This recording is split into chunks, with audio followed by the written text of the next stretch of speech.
순서지에 보면 있습니다. 한번 다 같이 제목 읽겠습니다. 시작. 잡는 기도와 놓는 기도. 예, 오늘 말씀은 잡는, 즉 꼭 붙잡으려고 하는 기도와 놓는 기도가 무엇인지 함께 하나님 말씀 듣도록 하겠습니다. 예수님의 십자가의 죽으심과 또 부활하심의 핵심은요, 아까 방금 읽었던 성경을 앞을 한번 보십시오. 그럼 제가 빨간색으로 6개를 해놨는데, 분홍색으로 대신하여라는, 대신이라는 단어입니다. 즉 십자가 하면 어떤 단어가 떠올렸냐면 대신, 대신해서, 대신하여, 이거와 똑같은 단어입니다. 너무나 잘 아는 단어이지만 실제 이것은 성도들에게 있어서, 오늘날 많은 그리스도인에게 있어서 망각되어지는 그런 내용입니다. 창문 좀 닫아주세요, 어머니. 사람들은요, 이것을 깊이 생각하지 않습니다. 고귀한 것으로 느끼지 않고 한쪽 귀로 듣고 한쪽 귀로 흘려버릴 때가 있습니다. 그리고 느끼지 못할 때도 있습니다.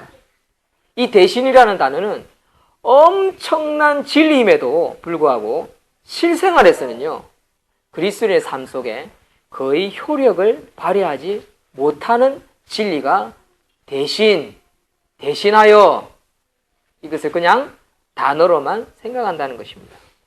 왜 그럴까요? 왜 오늘날 그리스도인들이 하나님을 믿노라, 예수님이 나의 죄를 대신하여서 십자가에 못 박혀 죽으셨음을 믿습니다 라고 고백은 하면서 대신해서, 대신이라는 이 진리의 말씀을 효력을 발휘하지 못하는 걸 거예요. 오늘 성경 본문에 보면 이 대신하여라는 단어가 몇 번 나옵니까? 한번 살려보겠습니다. 빨간색 시작. 하나, 둘, 셋, 넷, 다섯, 6번. 예, 맞습니다. 6번이나 나오고 있습니다. 보통 성경에는요, 똑같은 말을 2번, 3번 반복 잘 하지 않습니다. 반복을 하는 경우는 아주 중요할 때는 하나님이 반복하게 하십니다. 강하고 담대하라, 내가 너희와 함께함이라. 그런즉 강하고 담대하라 라고 말씀하시거나, 아니면 전도서 말씀에 헛되고 헛되며 헛되며 헛되고 헛되도다 라고 하면서 4번을 이야기하는 말씀이 있습니다. 그러니까 이 세상 사는 것이 얼마나, 하나님 없이 사는 것이 얼마나 헛된 것인지를 솔로몬 왕은 가르쳐 주고자 연거품 4번을 반복을 하지요. 근데 오늘 성경 본문에는 몇 번 나왔다고요? 무려 6번이나 나왔습니다. 그 말은 무슨 말입니까? 엄청나게, 엄청 중요하다는 것입니다. 억구로, 부산, 경상남도 사투리, 억수로. 예, 다 쓰는 단어입니다. 억수로 중요한 말이다. 이런 말을 씁니다. 아이들이 막 딱지치리 하다 막 큰 소리 치다 보면 부산 사람들 사투리 나면 억수로라는 쓰지요. 엄청 중요하다는 것입니다. 대신하여. 자, 14절 읽겠습니다. 다 같이 시작. 그리스도의 사랑이 우리를 강권하시는도다. 우리가 생각건대 한 사람이 모든 사람을 대신하여 죽었은즉 모든 사람이 죽은 것이라. 이 무슨 말이냐? 예수님의 죽음이 바로 우리의 죽음이라는 거죠. 대신하여, 예수님이 죽은 것이 아닙니다. 우리가 죽은 거라고. 사랑하는 성도 여러분, 이 사실을 이 시간에 다시 한번 깨달으시는 저와 여러분들 되시길 소망합니다. 아멘이십니까? 예수님이 죽으심은 누구의 죽음이라고요? 나의 죽음이라고요. 나의 죽음. 우리 한번 고백하겠습니다. 예수님의 죽으심은 크게요. 이거는 간절하게 해야 된다. 예수님의 죽으심은 나의 죽음이십니다. 무내령의 죽으심입니다. 아멘. 무내령의 죽으심입니다. 아멘. 그게 대신하여의 첫 번째 중요한 의미입니다. 두 번째, 15절 읽겠습니다. 시작. 저가 모든 사람을 대신하여 죽으심은 산자들로 하여금 다시는 저희 자신을 위하여 살지 않고 오직 저희를 대신하여 죽었다가 다시 사신 자를 위하여 살게 하려 함이니라. 아멘. 아멘이십니까? 성경 읽고 나면 뭐라고요? 아멘. 15절 말씀은 무슨 말이냐면요. 예수님의 삶이 우리의 삶이다라는 겁니다. 따라합니다. 예수님의 삶은 나의 삶입니다. 예수님의 살아나심은 내가 산 것입니다. 이제 내가 사는 것은 그리스도를 위해 사는 것입니다. 아멘. 이게 바로 대신하여의 의미인 것입니다. 그렇기 때문에 그리스도인들은요, 예수님의 삶을 사는 거기 때문에 아무렇게나 살아서는 안 된다는 의미가 이 15절에 담겨져 있는 것입니다. 그래서 예수님을 닮아가고 예수님을 위해서 살고 예수님 나라와 의를 위해서 교회를 섬기고 헌금하고 봉사하고 하는 것은요, 바로 내 삶이 아니라 예수님의 삶이기 때문에 헌신하고 봉사하고 때로는 목회자의 길, 모든 것을 포기하고 그 길을 가기도 하고요. 또 헌신된 삶을, 미랄의 삶을 살아가는 것입니다. 그리고 그러한 본을 보여주는 자들이 제자들을 향해서 함께 그렇게 살자라고 독려하는 것입니다. 이게 바로 두 번째 대신하여의 삶이라고 할 수 있는 것입니다. 우리 하나 더 찾아보겠습니다. 20절 읽겠습니다. 20절 이러므로 시작. 이러므로 우리가 그리스도를 대신하여 사신이 되어 하나님이 우리로 너희를 건면하신 것 같이 그리스도를 대신하여 간구하노니 너희는 하나님과 화목하라.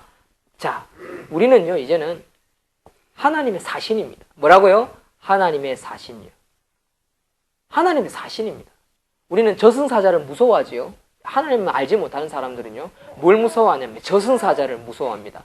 죽는 것을 두려워합니다. 근데 우리는 뭐라고요? 하나님의 사신이라고요. 하나님의 사신.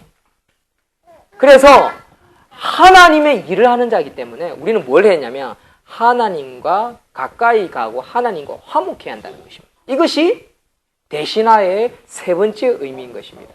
예, 화목하라. 너희는 하나님과 화목하라라고 말씀하십니다. 한 번 더 읽겠습니다. 너희는 하나님과 화목하라. 즉 제자의 삶은요, 다른 사람을 하나님과 엮어주는 삶입니다.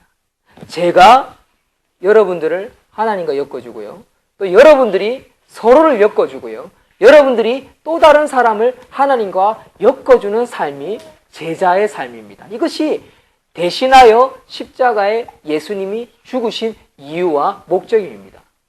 그걸 다른 말로 뭡니까? 두 자로 표현하면 전도인 것입니다. 전도. 전도는요, 교회 성도수, 머리수 늘리는 게 전도가 아닙니다. 오늘날 많은 교회들이요, 오해를 하는 것이 있습니다. 사람 숫자를 많이 불려놓으면 우리가 뭔가를 많이 했다라고 하지만 교회에 수만 명이 모여도요, 제대로 전도되지 못한 사람들은 너무나 많습니다. 긍정적으로 보는 것은 그나마 그렇게라도 교회를 오니까 말씀을 들을 기회가 생기고 말씀을 들음으로 말미암아 믿음이 생길 수 있는 기회가 생기니까 아주 잘하고 있는 것은 틀림이 없지만, 그러나 부정적인 면은 그렇게 많은 그리스도인들이 있다라고 하지만, 아멘이라고 화답하지만 대신하여의 삶을 살지 못하고 있는 현실이다라는 것입니다. 사랑하는 성도 여러분, 깨달읍시다. 먼저 내가 그리스도의 삶, 제자의 삶, 예수님을 대신해서 사는 삶, 그런 삶이 되어야겠다라고 결심할 수 있는 저와 여러분들 되기를 소망합니다. 두 번째는 또 다른 사람들을 여러분들 고백한 것처럼 이끌 수 있고 예수 믿어야 된다. 하나님 믿고 살자. 그렇게 전도할 수 있는 저와 여러분들이 되시기를 주의 이름으로 축원드립니다. 21절 다 같이 읽겠습니다. 21절 마지막으로 시작. 하나님이 죄를 알지도 못하신 자로 우리를 대신하여 죄를 삼으신 것은 우리로 하여금 저희 안에서 하나님의 의가 되려 하려 하심이니라. 아멘. 21절은 무슨 말이냐면 하나님께서 예수님을 우리를 대신하여 정죄하셨습니다. 그렇죠? 예수 네가 잘못했다라고 정죄하셨어요. 왜요?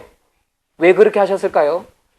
예수 네가 십자가에 못 박아 죽어야 된다라고 하나님은 심판하셨어요. 왜 그러셨을까요? 바로 그 예수 안에서 내가 무죄가 되게 하기 위해서. 땅, 문해룡, 무죄! 다 같이 한번 합시다. 자기 이름 놓고. 땅, 땅, 땅. 문혜룡. 시작. 땅, 땅, 땅. 무죄. 맞습니다. 예. 그거 선포하기 위해서. 언제요? 마지막 날에 마귀가 저 문혜룡 저거 죄 많이 지었어요, 하나님. 그럴 때 예수님이 재판장이십니다. 문혜룡 무죄. 그거 선포하기 위한 겁니다. 여러분 얼마나 감사합니까? 좀 현장감 넘치지 않습니까? 여러분 그게 우리가 마지막 죽을 때에 하나님으로부터 들을 음성이라는 사실입니다. 그래서 뭐라고요? 21절 끝에 뭐가 되었다고요? 하나님의 의가 되었다. 아멘. 의. 옳은 자가 되었다고요. 이 세상에 의로운 사람 누가 있습니까? 어렵습니까? 어렵습니까? 이 순수한 애기도요, 우리 이삭이도요, 의로운 애기가 아니에요. 죄 많은 원죄를 가진 아이라고요. 그런데 하나님은 예수 그리스도의 십자가에 대신하여로 말미암아 우리를 의롭게 하셨습니다. 이 사실을 믿으시는 저와 여러분들 되기를 소망합니다. 아멘. 결론을 맺겠습니다. 이처럼 십자가의 도가 대신의 진리임에도 불구하고 많은 신자들은 아직도 자기가 해야 하고 자기가 할 수 있다고 믿는 경우가 너무 많습니다. 내가 해야 돼. 난 할 수 있어. 내가 아니면 이거 할 사람 없어. 이런 마음으로 살아가는 자들이 있습니다. 그리고 만약에 그것을 이루어지잖아요. 그럼 뭐라고 말합니까? 그래, 내가 했잖아, 내가. 내 때문이야, 내 때문에. 교만해지는 것입니다. 반대로 안 되지요. 못하지요. 그럼 어떻게 하는 줄 아십니까? 죄인들은요. 정죄감에 빠집니다. 죄책감에 사로잡힙니다. 내가 그때 그렇게만 했으면 내가 죽일 놈이지. 이렇게 이야기를 합니다. 그것은 바로 잘못된 율법주의 태도에서 나온 것입니다. 그건 하나님 말씀을 제대로 아는 것이 아닙니다. 여러분, 반대가 됩니다. 반대. 어떻게 해요? 이루어지면 하나님이 하셨습니다. 아멘. 다 같이 합니다. 이루어지면 하나님이 하셨습니다. 하나님이 하셨습니다. 아멘. 하나님이 하셨습니다. 그럴 때 뭐가 생깁니까? 진정한 자부심, 진정한 긍정적인 태도가 생기는 거예요. 만약에 안 됐다! 하나님이 허락지 않으셨습니다. 따라합니다. 시작. 하나님이 허락지 아니하셨습니다. 그럼 어떻게 하는지 아세요? 자기 자신을 살피고 다시 도전하게 되는 것이죠. 그치요? 그렇기 때문에 앞에처럼 내가 해야 돼. 내 아니면 안 돼. 또 안 되면 아이고 내가 죽일 놈이지. 내가 문제야. 저 사람 때문이야. 저 사람이 없었으면 저 인간 때문에 안 돼. 이래 되는 거예요. 그런 공동체는요 무너지는 거예요. 그런 교회는 안 되는 겁니다. 절대로 사람 탓하지 맙시다. 자기 탓도 하지 말고요. 남 탓하지 말고요. 하나님이 하셨습니다. 하나님이 하실 것입니다. 그리고 다시 살피고 우리의 부족한 부분들을 내려놓고 나아가는 것입니다. 그게 뭡니까? 내려놓는 기도입니다. 내려놓는 기도. 아멘이십니까?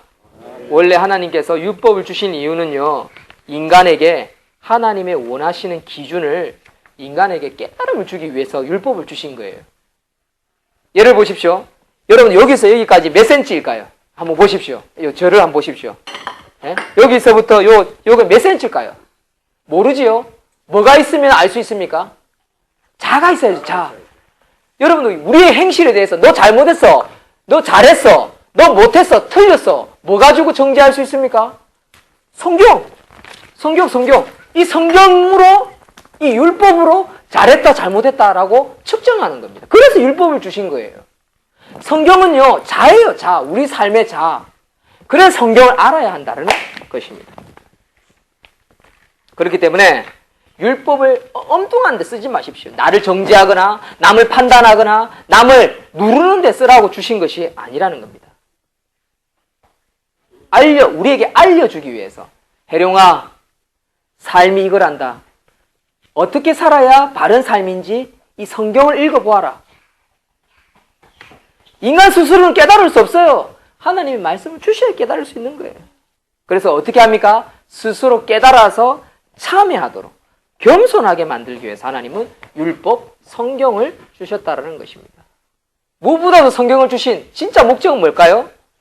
범죄의 대가를 대신 갚아주신 그 예수님을 깨닫게 하기 위해서.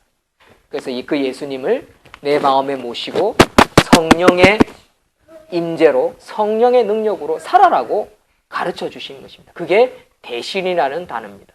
그렇기 때문에 우리는 붙잡아야 되는 것이 있고 붙잡지 말고 놓아야 되는 것이 있습니다. 붙잡아야 될 것이 있고 붙잡지 말고 내려놓아야 되는 것이 있는데, 그건 뭐냐? 붙잡아야 되는 것은 성령의 역사입니다. 성령의 역사. 성령의 역사. 성령의 역사가 없으면요, 우리는 붙잡는 것이 온전한 것이 아니라 엉뚱한 것을 쥐고 붙잡는 경우가 된다라는 것입니다. 제가 예화를 하나 들어드릴게요. 존 캐버너프라는 윤리학자가 있었어요. 아주 유명한 윤리학자입니다. 윤리학이 얼마나 중요합니까? 사람의 행실을 바르게 하고 못하게 하고 결정하는 거지 않습니까? 그래, 이 윤리학자가 인도 캘커타에 죽어가는 사람들의 마을로 들어가서 3개월 동안 봉사를 하러 갑니다. 그리고 그는 자신의 여생을 보람차게 보내고 있다는 것을 자부심을 느꼈어요. 그리고 어떻게 하면 자신의 여생을 좀 더 보람차게 아름답고 선하게 최선의 길을 갈 수 있을까라는 고민 끝에 이 죽어가는 마을, 죽어가는 집에 3개월 동안 봉사하게 된 거예요. 그런데 뜻밖에도 이 윤리학자가요, 존이라는 윤리학자가 그곳에 갔다가 누구를 만나냐면 마더 테레사를 만납니다. 마더 테레사 누군지 알죠? 천주교에서는 제일 유명한 수녀지 않습니까? 얼마나 많은 헌신과 봉사를 한 기도의 어머니입니까? 이 천주교의 마더 테레사 수녀를 만났는데 이 테레사 수녀에게 기도를 부탁합니다. 테레사가 물었습니다. 뭐라고 기도해 드릴까요? 구체적으로 말씀해 보세요 라고 이야기하니까 이 존 케네프라는 철학자가 이렇게 이야기했어요. 확실한 응답을 받고 돌아가도록 기도해 주세요. 3개월 동안. 그때 마더 테레사가 이렇게 답변했습니다. 확실한 답이야말로 우리가 붙들 것이 아니라 내려놓는 것이 진짜 답입니다 라고 이야기했어요. 마더 테레사가 이어붙이기를, 제 체험상 확실한 답이 내게는 있어 본 적이 없습니다. 인생을 살아보니까 확실한 답은 없더라고요. 저는 확실한 답을 찾아본 적은 없습니다. 늘 내게 있는 것은 바로 하나님을 믿는 신뢰 외에는 다른 답이 없었습니다. 그러니 어떤 상황에서도 하나님을 끝까지 신뢰하도록 기도하시기를 바랍니다. 저도 그렇게 또한 기도하겠습니다 라고 대답했습니다. 참 저는 이 일화를 보면서 참 마더 테레사 참 대단한 수녀였구나 라는 것을 깨닫게 되었습니다. 이거는 체험이 아니면요, 그 순간에 즉각적으로 말해줄 수가 없는 대답입니다. 책을 읽는다고 이 답이 나오는 게 아니에요. 사랑하는 성도 여러분, 우리가 붙잡으려고 하면요, 그 붙잡은 것이 나중에 시간이 흘러보면 헛되고 헛된 것들이었구나 깨달아요. 확실한 답입니까? 답 아닙니까? 답이 아니죠. 그러나 하나님을 신뢰하고 내려놓으면 아, 그게 답이었구나라고 깨닫습니다. 아멘이십니까? 내려놓으면요, 하나님 답을 주세요. 내려놓으면. 우리가 끝까지 붙잡으려고 하면요, 괴로워요. 고통밖에 없습니다. 그러나 딱 놓는 순간에 자유하게 돼요. 자유하게 되는 거예요. 자유하게 돼요. 우리가 영화를 보거나 드라마를 볼 때도 어떻습니까? 죽음 가운데서도 다 내려놓는 사람들 표정 보십시오. 얼마나 자유롭습니까? 얼마나 선해 보입니까? 우리의 죽음은 바로 그런 죽음입니다. 그 사람들은 예수를 알고 깨닫고 그렇게 내려놓는지는 잘 모르겠지만 우리는요, 답을 알고 붙잡고 내려놓는 거라고요. 우리의 답은 뭐라고요? 대신하여 죽으신 예수님. 아멘이십니까? 그래, 오늘 밤에도 그것만 붙잡으면 돼요. 예수님, 성령님만 붙잡으면 되는 겁니다. 모든 것을 다 내려놓으시고 성령님만 붙잡을 수 있는 저와 여러분들이 되기를 소망합니다. 하나님을 신뢰하고 성령의 강권하심과 붙드심을 체험할 수 있는 오늘 밤 귀한 밤 되기를 소망합니다. 기도하겠습니다. 하나님 아버지 감사합니다.